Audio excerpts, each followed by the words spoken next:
Alright, round 3. I tried to make this video once and ran out of storage space, and then tried to start over after I made space, and then someone knocks on my door wanting to talk to me. Alright, so I've got all the filing done that I'm going to do for now. It needs a coat of primer on it so I can smooth it down a little better and see all the really horrible spots. There's some tiny little burrs, and yes, I broke my X-Acto blade. There's some tiny little burrs like right here where I was reshaping all this right here. I'm not sure how I'm going to get it to smooth off. I guess fine sandpaper or something. Maybe even heat it up with a lighter. I don't know. I did a lot of shaping back here. You can see right here there is a piece of the paper clip showing, and on the top there's one right there that I got into, right there, and then right here. Other than that, right here, right there. Other than that, I didn't get into any of the paperclip things, whatever you want to call what I did there, supports. So my holes were not drilled crooked, but they weren't drilled straight either. So I did want to say that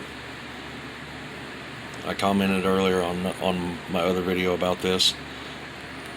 A person could use this method with the carbon fiber dust and super glue to patch a broken frame, or you could do like the ridiculous idea I just had of cutting one here, just cut one in the front and then cut one in the back, drill into them, into the tubings, and do the paperclip method, and then the carbon fiber super glue method, and put two chassis together and make like a 4-seat buggy. That would be really cool.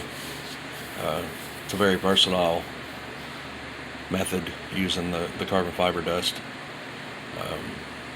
and super glue. But yeah, that's where I'm at right now on this. Next is a coat of primer, I guess. Also, if your holes are stripped out, you can fill them in with carbon fiber and super glue and re-drill them and tap them. That would actually work a lot better than super glue. I've done super glue a few times in some of my stripped holes, and it pulls back out. Sorry, hiccups. It never fails. It does pull back out every time. So yeah, that would reinforce that and make the holes reusable, usable. Today was kind of a decent day. I got my screws or nuts ordered, the M1 nuts for these wheels, the second set, because I'm a dummy and didn't read and realize it only comes with 10 or 20 per pack. So got those ordered, and while I was on Tiny 4x4's website, I started looking at the shocks, and I got the 2 sets of the 39.5 X02 shocks for this. And yes, those are my 36.5 tires on it. I just like the look of them on it. I'm not going to do the monster truck tires on it unless I can figure out how to drop that transmission. I'll still have to replace the links because they're not long enough when I lift it up.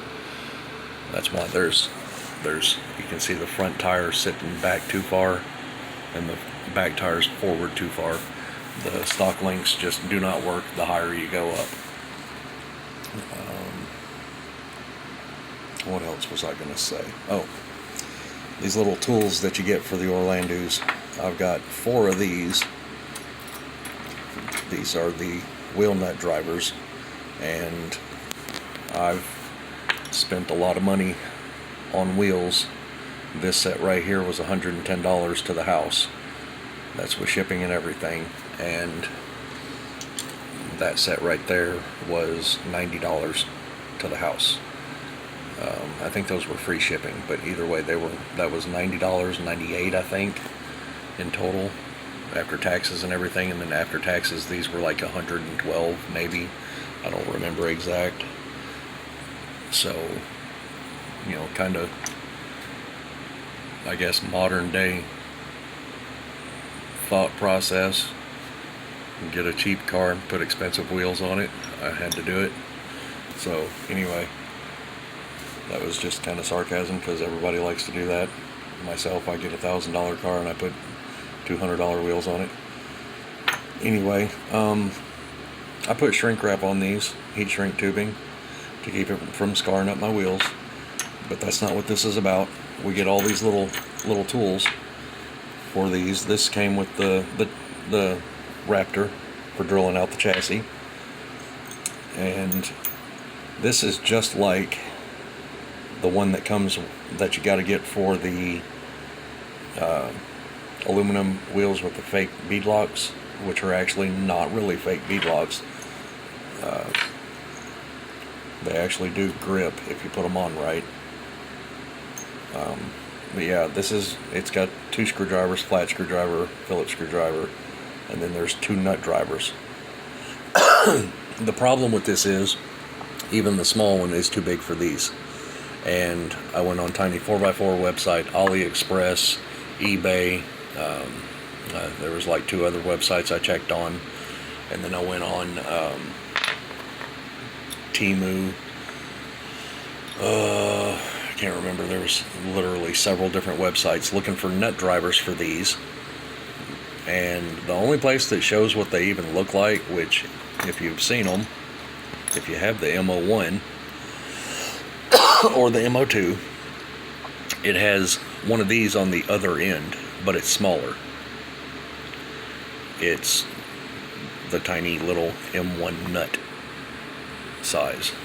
So the only place I can even see what they look like is o.model.com, or whatever it is, the Orlando Hunter website, and there's no link to purchase it. So I guess I don't know how I'm going to put them together. I am not even going to try and take those out of that bag without having a tool to put them on with. I'm sure I'll figure something out, but it looks like maybe an M01 may be sitting on this desk eventually, because I'm going to need that nut driver. I didn't spend all that money on those wheels and tires and stuff for nothing. So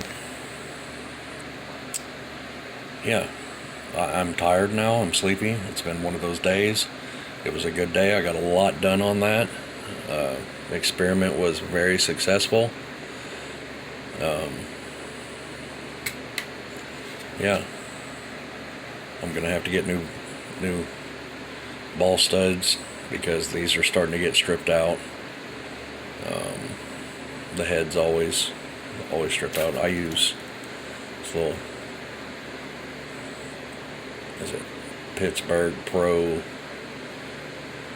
Allen wrench screwdriver bit. It works better than my little Allen wrenches, which I have all these that come with the Orlando stuck to my magnets right here.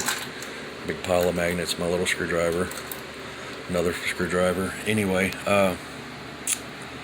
yeah, very, very interesting. Also, if you can't see it, this hole right here, right there, that goes behind, inside the roll cage. And my thought on that is, I've got this little piece right here. If I can get that in those holes inside that roll cage, that'll be my torsion link, because it is the perfect width. I don't even know where it came from, but it's like it was a hinge out of something.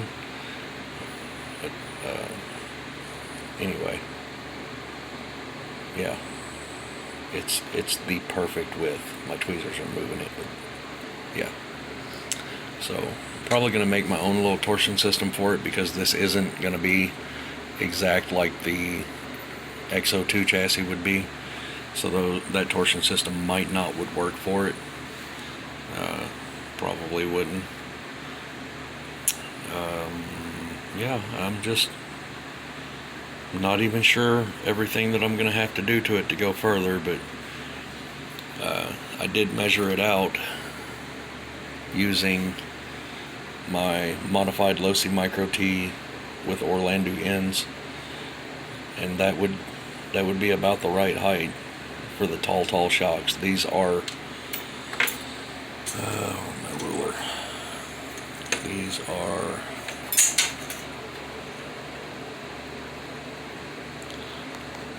40, which is, I mean, basically exactly what I ordered today for that. The 39.5s will work on this in the rear, and that'll give me significant height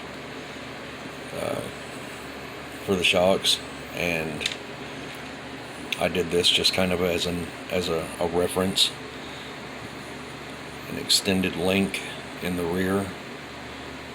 I'll get this set up where you can see it. It would basically hook in like right in here, and then the shock would go down in this, just like the links. I'm not going to use that. That was just me trying to figure out how I'm going to do this, and I've got all this little scrap aluminum stuff. I'm sure I can figure something out for that later on. I did mark 2 of them and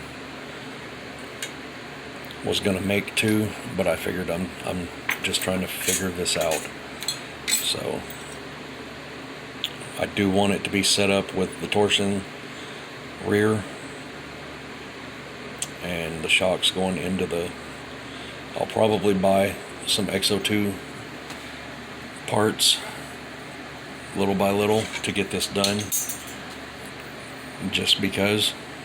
Oh, and I did a really nice job filling that in. I like the front. I like what I did between the windows. I forgot to show that right here. I like how that filled in, and it's got a ridge right here where that is recessed just slightly. I like how it turned out. So anyway, enough rambling. I'm tired. I'm gonna go to sleep. My throat hurts. I did most of this without a mask on, but I did it hand file, so I didn't stir up a lot of dust, and I kept wiping the dust up when it would get on my desk. A wet paper towel just absorbs it. So, but every time I mess with carbon fiber, cutting it, sanding it, I end up with raspy throat and sore throat from breathing it. So everybody's going to die someday, and I'm already almost 50, so I'm not worried about it. It ain't going to take me right now. And I know that's, that's not a good way to look at things, but whatever.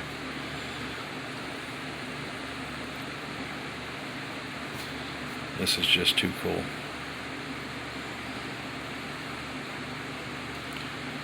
I hope everybody enjoyed watching this. I haven't had many views on it. It's been a lot of work to get it that way. So my videos have been longer instead of doing shorts on it, because there was a lot of explaining that had to be done about it. A shorts video is not going to do any good. But yeah, more to come. We'll see what happens. Thanks for watching.